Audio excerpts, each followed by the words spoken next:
It was our second day in Corsica and we were quickly falling in love with the island. Our plan was to head down the coast aiming for Ajaccio, which would take us a couple of days. We first aimed for Porto, which was about 83 kilometers away, which for us was actually quite a big day. Normally we were doing much less, and given the landscape was quite difficult, it was really challenging, but we actually settled into it pretty quickly. The road quality was not brilliant. In fact, some of the worst roads we'd actually been on just for the initial parts in Corsica.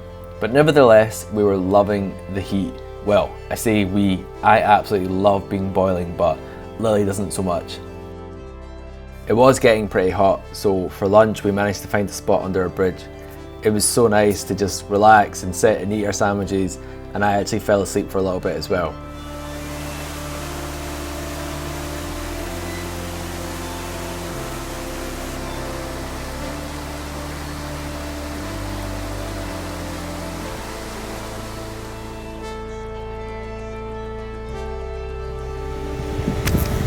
Noches!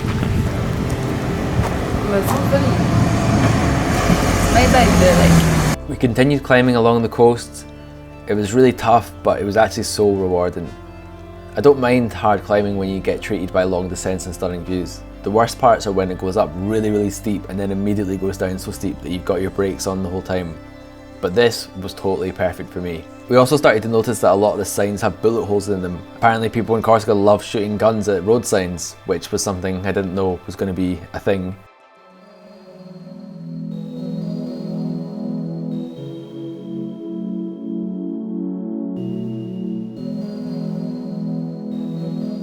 Bonjour!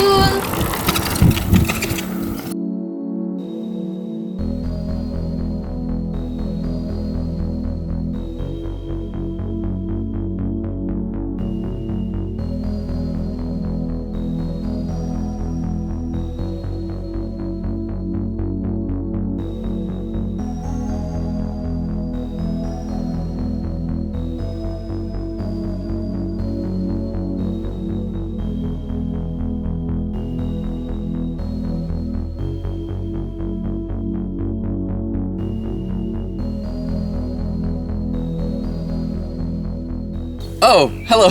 Welcome to Corsica! It's great. Sunshine is shining. At least for now. I think it's going to get rainy over the next few days. We're travelling down the west coast. It's very difficult, but not as difficult as people said it would be. Not as hard as people said it was going to be. It's great. We're now heading into Porto, where we'll spend the night, and then we'll head along the Calaches, which is just over there, I think. But yeah, we better get moving. Today we actually left. We left early today. 9 o'clock. 9 o'clock. I had to get up at 6 to be able to leave at 9. But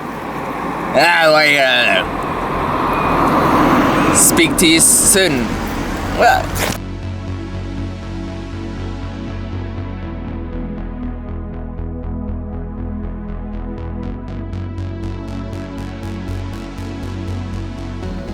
We arrived in Porto and got to our campsite, had some nice dinner and then tried to make the sunset at the top. We sort of missed the sunset. It was all fine for me though because I went for a pint later on and read in the bar. Honestly, one of the main things I like about cycle touring is that you get to have a beer at the end of the day and you feel like you really deserve it. The cycling is just really a device to make those cold suds taste even better. The next day would take us along a really iconic route in Corsica. It's often listed as the #1 spot to visit, or at least within the top 5. It's called either the Calanques or the Calaches, and I honestly can't really remember which. I feel like at the time we kept calling it one or the other, and even online if you look now, it seems to be a term that gets used interchangeably. We were well confused because when we got to the Calanques, or Calanques, we thought it was going to be some sort of lagoon like you get along the south coast of France near Marseille, but it was more about these volcanic formations in the hills around it. We wiped away our disappointment because we thought we were going to get to go to the beach, because we were then treated to this very iconic road which meant for us taking tons of stops for panoramas, and we just sort of enjoyed the landscapes around us. These weird sort of red stone formations that look almost like someone's taken some gloopy sand and dropped it. That's a really weird reference. I don't know if anyone actually knows what I mean, but that's what it looks like to me. There is a legend that the reason that the land looks like this is because the devil was like to the shepherd, "Can I marry your daughter?" And the shepherd said, "No." And then the devil got so angry, he turned them all into stone and turned the landscape to make it look all red and evil. I think this is a true story. Even though it wasn't peak tourist season, the roads were packed with bikers, camper vans and regular cars. They were all looking for spots to park and get out and take photos, and it was honestly just crammed. I felt so sorry for any locals that had to take this road, but I'm sure they probably would avoid it at all costs. It's definitely an advantage being on a touring bike. You can stop when you want, there's no worries about parking, and it just means you can enjoy it stress-free. We were heading towards a campsite at Plage D'Arone. We'd heard it had a really good beach, and even though it was a bit out of the way for us, it made sense for us to go here rather than somewhere along the main road towards Ajaccio. As we got near, we decided we'd take a little further detour towards Capo Rosso, which meant a 7 to 8 kilometre hike. The weather was looking a bit rubbish and it looked like there was actually some storm clouds coming in, but we parked up, locked up our bikes as best as possible, even though I actually left my wallet in the bags. But anyway, everything was fine. We were pretty tired from cycling, and hiking uses totally different leg muscles to cycling, so we were actually totally knackered by the time we got to the top. But it cleared up and it gave some amazing views, and it was totally worth it.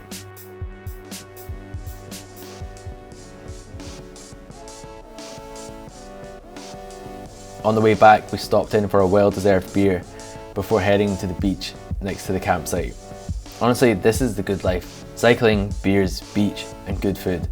I showed off some epic tan lines, and then we hit up a resto on the beach as a treat. We'd planned to stay and rest for a day, just enjoying ourselves, doing some reading, doing some laundry, and going to the beach and just chilling out. But we ended up staying an extra night because the next day was totally storm central. We got woken up to some raging thunder and lightning. It made more sense for us to stay for an extra night rather than get soaked on the road for no real reason. The storm, however, ended up having some pretty wild implications that we didn't anticipate at all. We normally just use cards for payments, but we always had some cash on us as well. However, since arriving in Corsica, we found less and less places to card. And because of the restaurant and the extra nights camping where we paid cash, we basically had no money left to pay for the next place we were going to stay. As we rode down the coast, nowhere was taking card. It turned out the storms had knocked out the internet banking on the west coast of the island. So none of the ATMs worked, and most of the campsites didn't even accept card in any form. So we were a bit stuck on what to do, and a mild sense of panic kind of came over us. We decided to push on though, and we took the chance that in Ajaccio we'd be able to get to an ATM that was working again, or that there would be a campsite that would accept card payments. Just like the ocean under the moon, it's the same kind of emotion that I get from you. You got the kind of love that feels so smooth. Give me your heart, make it real. No one's forgetting about it. It was a bit of a slog, but it was totally worth it. We found a bakery to stock up on bread and food, and then we hit a big supermarket and got some sweet cash at an ATM. We got to our campsite in Ajaccio, which was decent and cheap because it was a municipal one, and it was also walking distance into the city. Plus they sold big cans of beer instead of the wee stubby ones that you'd normally get, which is definitely a bonus. It had definitely been a bit of a stress worrying about cash and worrying about a place to stay, but now that we'd made it to Ajaccio, we planned out the next couple of days where we get to spend time exploring the city and also taking a little day trip towards the mountains. Thank you so much for watching this travel series covering our big cycling trip from Paris to Athens that we did in 2018. I hope you've enjoyed these parts about Corsica, an island which I highly recommend people going to visit. If you like this video or you've got any questions about cycling in Corsica, I'd love to hear them, so comment down below. Make sure you like this video, and if you haven't already, hit that subscribe button. Bye!